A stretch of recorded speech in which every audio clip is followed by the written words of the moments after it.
তাহলে গেছেন ছাত্রী পড়াতে? হ্যাঁ। কাজটা কিন্তু তুমি ভালো করলে না গিন্নি। কোনটা?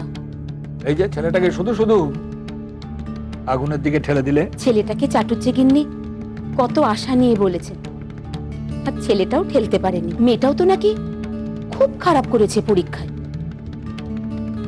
তার চাটুজ্জে গিন্নিরও জেদ চেপে গেছে, মেয়েকে সে ভালো করে পাশ করাবে। ওকে আমার বড় ভালো লাগে গো। কত লড়াই করেছে মেয়েটার জন্য। আমার শুনির একটু সাহায্যে মেয়েটা যদি ম্যাট্রিকটা উতরে যায়, ক্ষতি কি? ক্ষতি কি? সে মা হয়ে তুমি যদি না বোঝো আমি আর কি বলবো। পুরনো কথাখানেই বলতে হয় যে ঘি আর আগুন যত কাছাকাছি রাখবে তত লন্ডভন্ড হবার ভয়। তখন সামাল দিতে পারবে তো? শুনি আমার মেয়েটাকে বড্ড পছন্দ করে, এ তো আমি জানি। একটু বেশি পছন্দ। ইদানিং ওর সব বন্ধুদের বাড়ি তো দেখি ওই বকুলের স্কুলের আশেপাশে। আবার হাতের সামনে গরম পারিশ্রমিক। শোন, খুড়িমাকে গিয়ে ভালো করে বোঝা, এইটা বন্ধ না হলে আমি কিন্তু পালাবো। সে অঙ্কে 33 হোক কি 13। সে তুমি নিজেই মাকে বলো। কিরে, তোরাও কি পড়তে বসবি নাকি? না না না, আমরা পড়বো না। কেন না কেন?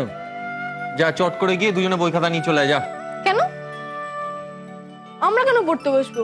আমরা কি ছোট বিষয়ের মতো ফেল করি নাকি? ওরম ভাবে কেউ কথা বলে?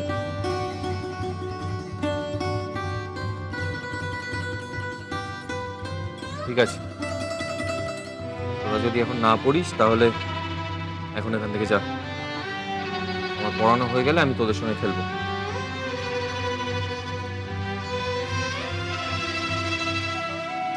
আমরা এখানেই থাকবো। ঠাকুরদেবদের নজর রাখতে বলেছে।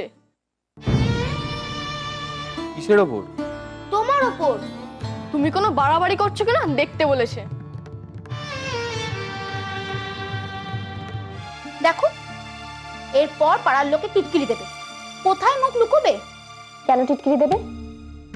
বাড়ির মেয়েকে কেউ পড়াতে আসছে এমন ঘটনা তো এই পাড়ায় প্রথম করছে না। এই পাড়ায় তো বকুলের বয়সী অনেক মেয়ে আছে, তারা সবাই স্কুল কলেজে যায়।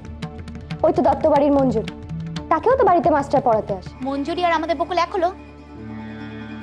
কাকের সঙ্গে ময়ূরের কখনো তুলনা চলে? তার থেকে তো কেউ একবার দেখলে দুবার ফিরে তাকাবে না। আমাদের বকুলটা তো তেমন নয়, দেখতে শুনতে বলতে নেই। তাছাড়া দিদি, বকুলের যে সুনির্মলের ওপর ঢলানি আছে সেটা তুমি জানো না? একা সেজে থেকো না, আজ থেকে তো নয়, বিয়ে হয়ে তো তেমনটি দেখে আসছি। তুই যতবার ভেঙে পড়বি ততবার আমি একই কথা কই, শক্ত হ। তোর সামনে যে বিরাট জগৎখানা দাঁড়িয়ে আছে, সেখানে পৌঁছাবার পথে ছোট ছোট বাধা অপমান সে তো আসবেই। বুক, তুই এড়িয়ে যাইস, পেরিয়ে যামা। খারাপ লেগেছে, বাবা অমন করেছে বলে। সুনির্মলের উপর আমার অনেক ভরসা। মা, আমি যদি ভালোভাবে পাশ করতে পারি, আমার একটা কথা রাখবে? কি কথা বল? এখন বলবো না। তোমার সামনে যদি আমি মাথা উঁচু করে দাঁড়াতে পারি তবেই বলবো। সেদিন তুই যা কইবি তাই শুনবো, সব সব।